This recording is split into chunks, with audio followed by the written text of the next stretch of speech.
Broadcasting the information the mainstream media won't touch. This is The Richie Allen Show in association with DavidIke.com. Our first guest needs very little introduction to you. He's a great man. We love having him on the programme. He's busy these days, of course, with the election looming. He is a former US Assistant Secretary of the Treasury. He's become a brilliant journalist in recent years. He appears on RT, he's appeared on Press TV, many shows, and of course he writes articles on his website, paulcraigroberts.org. And I recommend you bookmark paulcraigroberts.org because there's always incredibly interesting, well-researched material on there.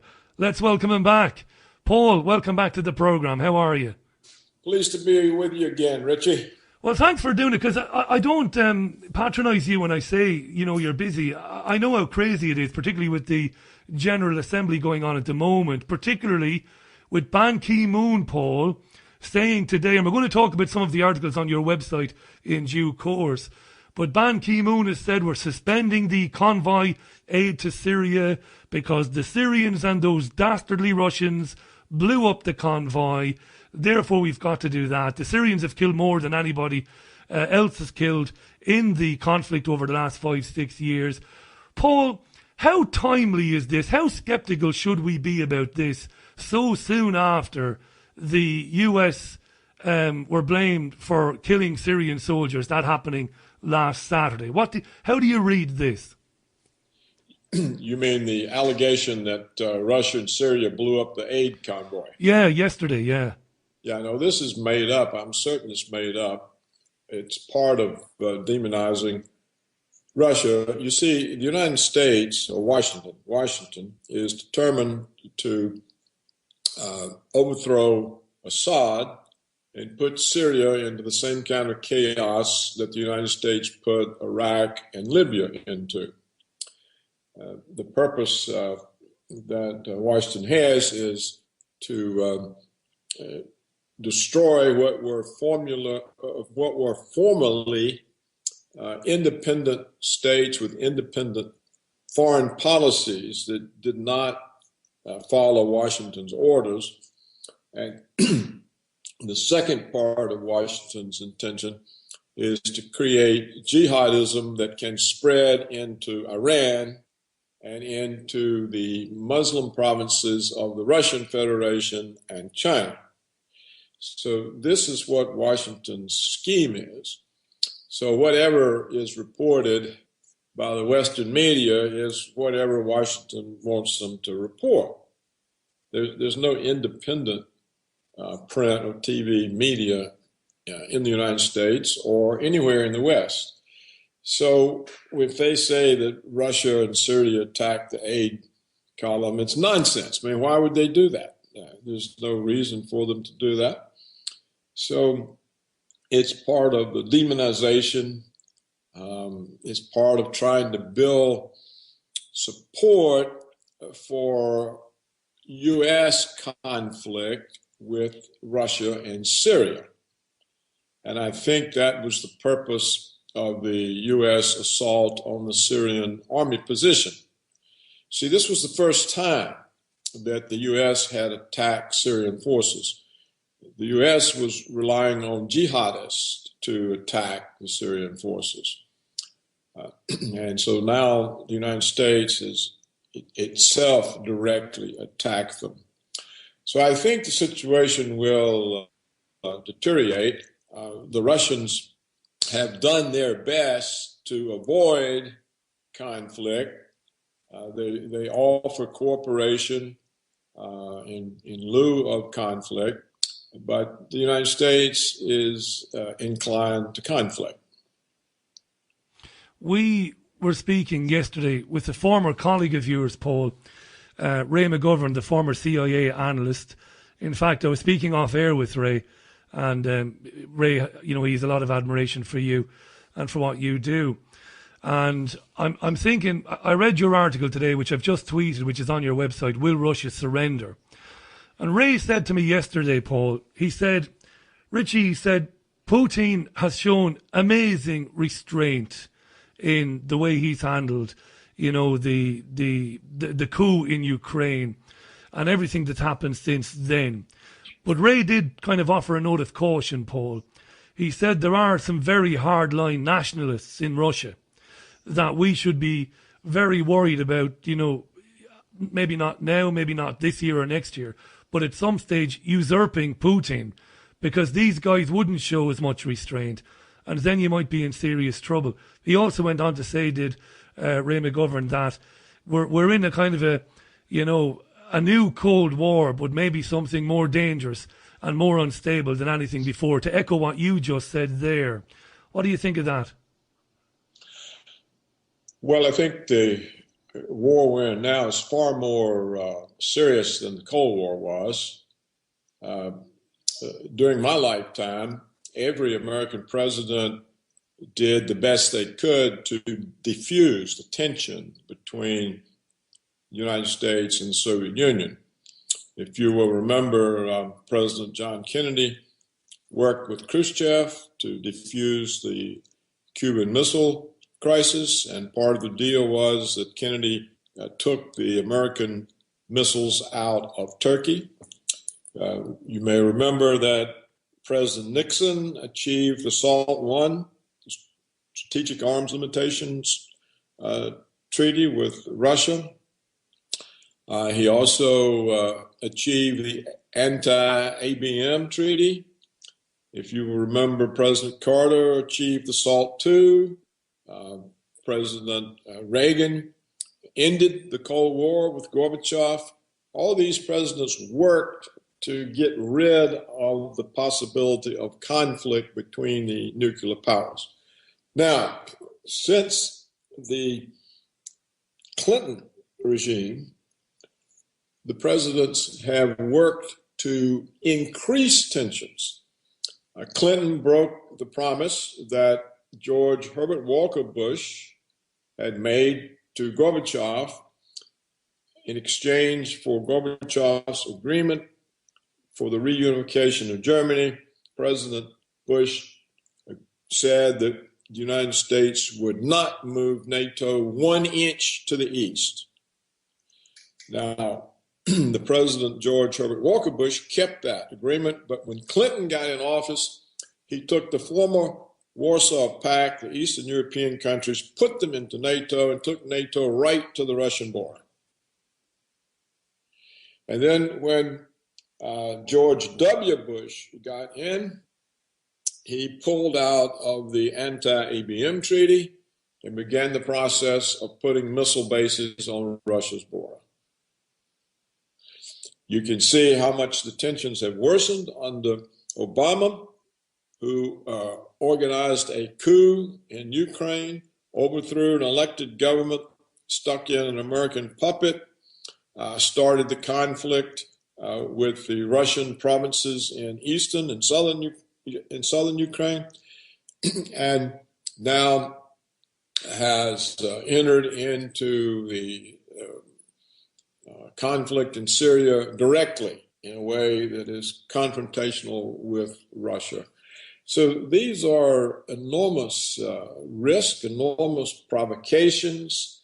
It's behavior that is totally opposite all previous American administrations who throughout the Cold War worked to avoid any sort of tension.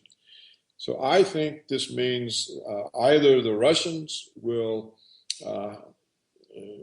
have to say, well, we're going to have to go along with the Americans and kind of follow their lead, or there's going to be a thermonuclear war, or they're going to simply say, look, we tried to rely on diplomacy. We offered cooperation. The Americans only rely on aggression and conflict, and so we have to be ready for war. So if they come to that conclusion, then what you are left with, once diplomacy is removed from the equation, and the Russians no longer rely on diplomacy because they see the United States has no interest in it whatsoever, then you have force confronting force. Your article is terrific, by the way. I talked a minute ago about hardline nationalists whom might seek to eventually get rid of Putin because they want to take a stronger line against the West. But in your article, Paul, which I have tweeted, and folks, it is on paulcraigroberts.org. On there are links to Paul's excellent books as well. But you write in your article, Paul, and it's absolutely fascinating. I'm going to quote it. Elements in the Russian government known as Atlanticist integrationists believe that it is more important for Russia to be part of the West and to be integrated into the Western system than to be a sovereign country. Paul, how prevalent are these Atlanticist integrationists? How much sway do they have right now? Well, they have enough sway to keep causing the Putin government to make mistakes. For example, Putin caught the United States off guard when he entered the conflict in Syria at the request of the Syrian government and started the bombing raids against ISIS. This caught the Americans completely off guard. So they were on the verge, the Russians, of completely eliminating ISIS. And for some strange reason, they called it off and left. They said, we've achieved the objective, and left. I think what happened was the Atlanticist integrationists, that is the American agents in the Russian government, said, look, you've done enough, and now we'll rely on the Americans to come to reason, and we'll negotiate the end of this. And they probably forced the withdrawal with the kinds of arguments that we have to continue our diplomatic efforts and seek cooperation with the Americans. So that's one example. And then, so they had to go back in. Well, by now, the United States had interjected itself. It had resupplied ISIS, resupplied the jihadist forces that Washington had sent to Syria in the first place, and also the situation in the skies over Syria, when that was now more complicated, because now Russia had to warn Washington before its bombing raids, so there would not be any U.S. airplanes in the vicinity, which could provoke some kind of a conflict. Well, when Russia has to warn Washington, Washington warns ISIS. It could well be that Washington warned Turkey, and that's how the Russians lost that plane. So it got more complicated. Now, this last ceasefire, again, the Russians are working to try to get cooperation, to have a diplomatic solution to this conflict. And so what do the Americans do? They attack the Syrian base. So now the Americans are entered directly into the conflict. That's a precedent. They can attack more Syrians. So the Atlanticist integrationists, in my opinion, by their interventions, have completely wrecked the success that the Russians had. The whole thing would be over with if Putin had never pulled out prematurely that first time. So I think they are influential because they are very closely allied with Russia, with Washington. The Russian central bank essentially is something that Washington set up. There are business interests there whose bets are with the West. And so Putin kind of sits between having to manage the Atlanticist integrationists on the one hand and the more hardline people on the other. Now, I do not think the hardline people would ever try to overthrow him. He's too popular. They wouldn't be able to do it. And so what I think will happen is that the hardline people within the government, together with Putin, will prevail over the Atlanticist integrationists, and they'll simply be frozen out and become not even a marginal factor, because this latest Syrian thing is so outrageous. You may have seen that the Russian ambassador to the UN said that in his 40 years of diplomacy, he had never seen such high-handedness or such demagoguery than Washington had just demonstrated. And that he sort of suggested that he did not have any further hope for diplomatic approaches to solving problems with the Americans.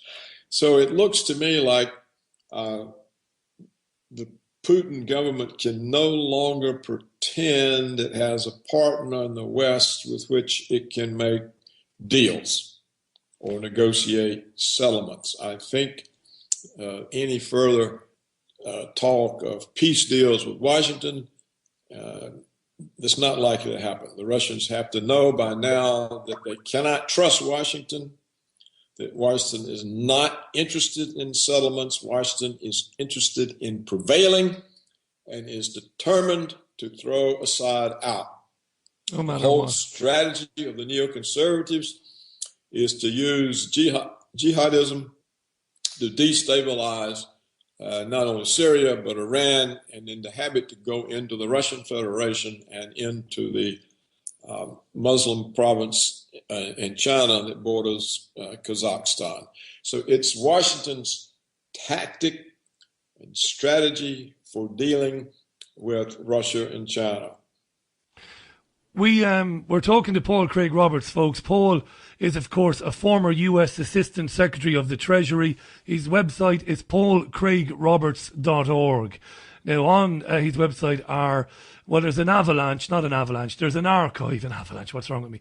There's an archive of brilliant articles going back several years about geopolitical events, everything relevant to what's happening today. Paul's books are on there as well: The Neoconservative Threat to World Order, How America Was Lost, and The Failure of Laissez-Faire Capitalism. Paul, you published an article over the weekend, maybe it was Friday. I always get an alert when you publish an article, and I read them and I share them around. And it's called Western Media Credibility in Freefall Collapse. Now, what's interesting is you talk about the fact that the Gallup poll shows that 32% of Americans only trust the print and TV media to tell the truth. This is an all-time low, and it's incredible. And of course, it's an indictment, on the idea that we live in a democracy where we are protected against tyranny by the media, by a robust media. We're not. We know that. But there was an interesting couple of facts in the article. One is you talk about paulcraigroberts.org, which is, I know, is a very, very popular website, and a lot of people read it. And you talk about having the combined readership of many newspapers. And I know this to be true because internet websites are ranked, and I can see how successful your website is. But that despite that, Paul, despite you giving a different side of events and a different take on things to the corporate-controlled lying media, despite the massive readership that you have, funding it is incredibly difficult. And you're kind of alluding in the article to how much of a problem this is. And you actually say, and I quote, "If money would flow into where only truth is spoken, more could be done." That, my friend, is at once depressing and exciting, if you understand me. Depressing because you have collectively the independent media has problems with money, but exciting in terms of the readership is up and people are turning more and more to independent, honest media. What do you say? Well, that's what I think the Gallup poll shows. The 32% who still think the media tells the truth, that's overall. Now, political independents, only 30% trust the media. Young people, only 26% trust the media. Republicans, only 14% trust the media.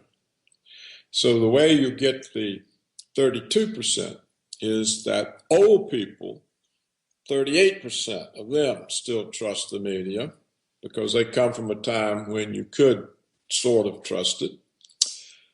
But it's the Democrats.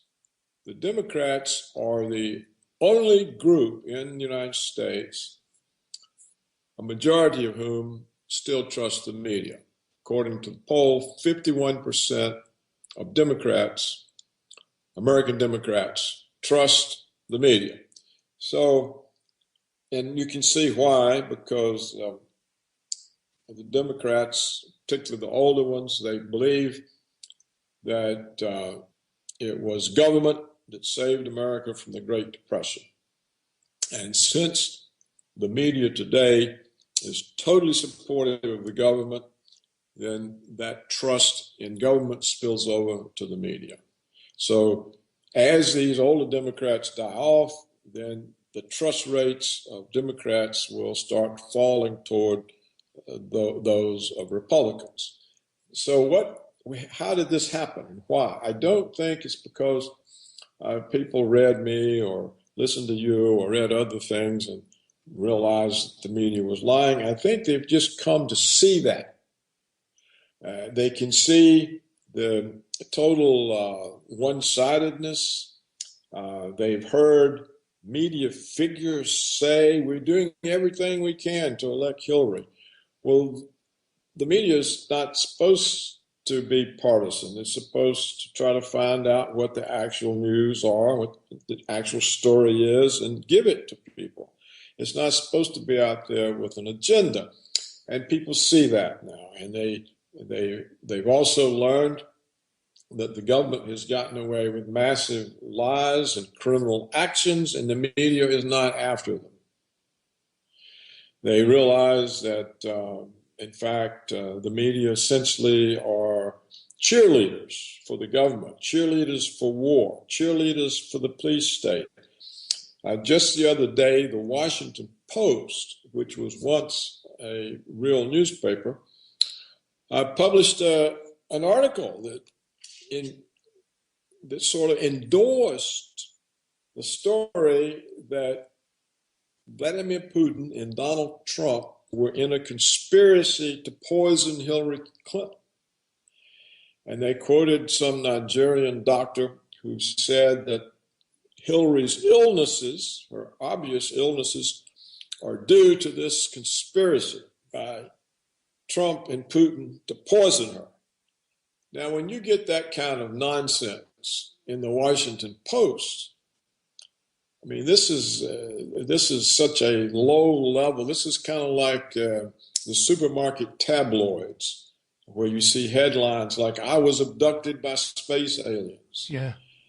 So this sort of thing, I think, has made people realize that the media is not trustworthy, and that they can't rely on it for a valid explanation. They know now that Saddam Hussein did not have weapons of mass destruction.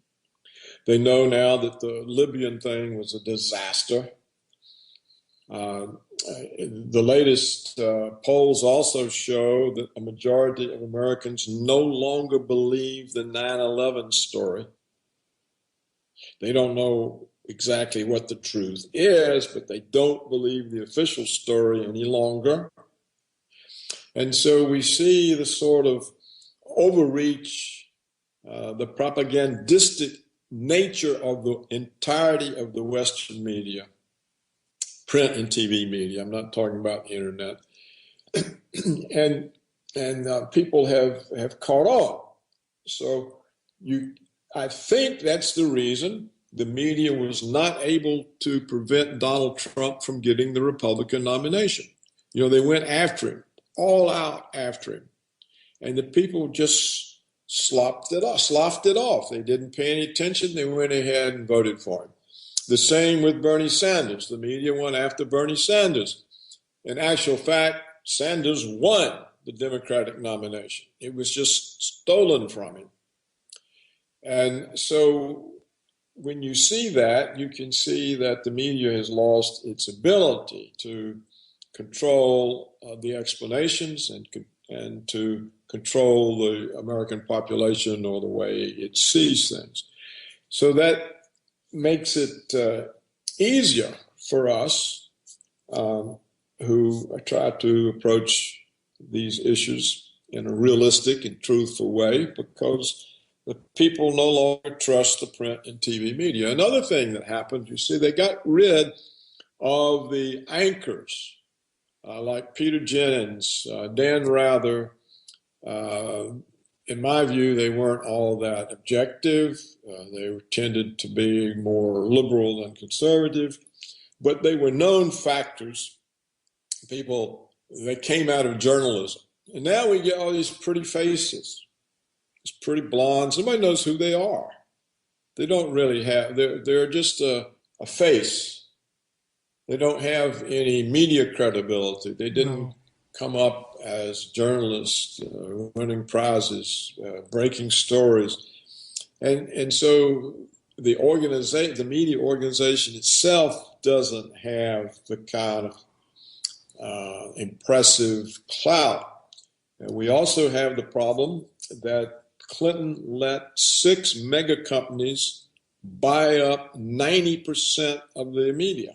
Which to this day, Paul, and I lived through that. I was working in mainstream commercial radio in the Republic of Ireland, and I saw that happening. It was happening in front of my eyes, and I couldn't believe that nobody was stopping it. Nobody thought it was a bad idea that oligarchs and multi-billionaires could basically buy up the world's media. Yeah, right. And this guy who bought up the Washington Post, it turns out that he has a $600 million contract from the CIA to develop cloud research for them. So, you know, clearly somebody with that kind of a contract with the CIA is not going to give you anything unfavorable to the military security complex. So the whole media, I think, has kind of destroyed itself.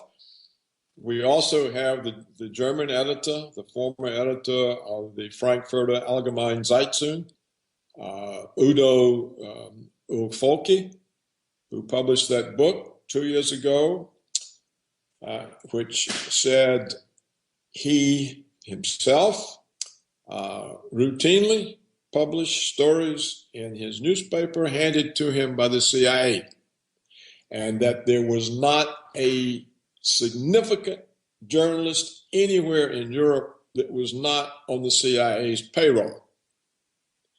This book, of course, has not been translated into English. No, it hasn't been translated into English. And funny enough, we made contact with him, and he was due to come on the programme earlier in the year, and then for some reason it didn't happen. And I got the impression that a lot of pressure had been put on him after that book had been published. Paul, we've only got a few minutes. We've got about 2 or 3 minutes left. I want to sincerely again thank you, because I know at this time of the year, particularly in election year, everybody wants a piece of you and they want to talk to you. But I want to ask you one final question, which is, to me, it's really important anyway. One of the times that you spoke with us, you broke away from I think a birthday party. I think one of your grandkids had a birthday party, or it might have been your birthday, Paul, and the grandkids might have been coming around to see their granddad. And we were talking about that briefly, and you came on the programme. I look at your career and I look at the things you've achieved in it, and the corridors of power that you've walked down, and the people you've worked with. And there you are now, retired but not really retired. You're writing your books and writing these articles. When you look at the grandkids, Paul, as you do, lovingly, I would imagine, you love spending time with them, what future do you think they're going to have? Where are we going to go? Where is this all going to end, really? I mean, are we on this kind of slippery slope to doom that we can't really get off of? Or can we do something about it so that when your grandkids, are having their own children, Paul, that we won't be living in this crazy paradigm where gangsters and mass murderers, basically hold the reins of power and do whatever they want? What do you think is going to happen? Well, it's not sure there's going to be much of a future. All of the good jobs have been given away to Asia, so they don't have the kinds of prospects economically that my generation had. The environment is pretty much damaged, and we don't know the full extent of of the damage. But I saw just the other day a famous scientist said that the humans will be extinct in 100 years. It's too late to reverse the damage. And of course, we are now being brought into direct conflict with Russia and China. And if they don't give up and surrender and accept American rule, there's going to be a war. There's not going to be anybody left. So I don't say we have a very optimistic outlook. I'm not even sure young people today even think about having kids, because it's not just the lack of jobs for them to be able to afford kids, but they have no reason to think the jobs would be there for the kids. And we also have now something called Child Protective Services. So if your kid goes to school with a bruise because he fell off his bicycle, or he got hurt, he got bruised up playing football or something, then the teacher has to call the police and report the bruise, and the Child Protective Service has to come investigate the parents to see if they've beat the child. So these kinds of intrusions into the family, people are not sure they want kids, because you no longer have any privacy. You have no control over your children. In fact, the way it is now, if you have a problem teenager and you're trying to control all she's got to do is to get you off her case is call Child Protective Services and say, oh, they're beating me. So it's a mess. I don't know. I think the society, Richie, has been really badly hurt. And the whole system is hurt. And whether it can recover, or I just have no idea. But, you have to have hope. And that's why I continue to try to tell people what's really going on, so that they get some awareness, because if they have no awareness, we can't do anything. It's a wonderful thing that you do it, Paul, because there aren't very many people like you who've been where you've been, saying the things you're saying. Folks, Paul's latest book, The Neoconservative Threat to World Order, is a terrific read. I recommend it wholeheartedly. Paul's website is paulcraigroberts.org. That's where you'll find the articles. We've tweeted them out there as well. Thanks for your time, my friend. Always love getting your input. And we're thrilled that you give us so much of your time. We'll talk again in the not too distant future. Paul Craig Roberts, thanks as always. The brilliant Paul Craig Roberts on the line to us there from his home in DC.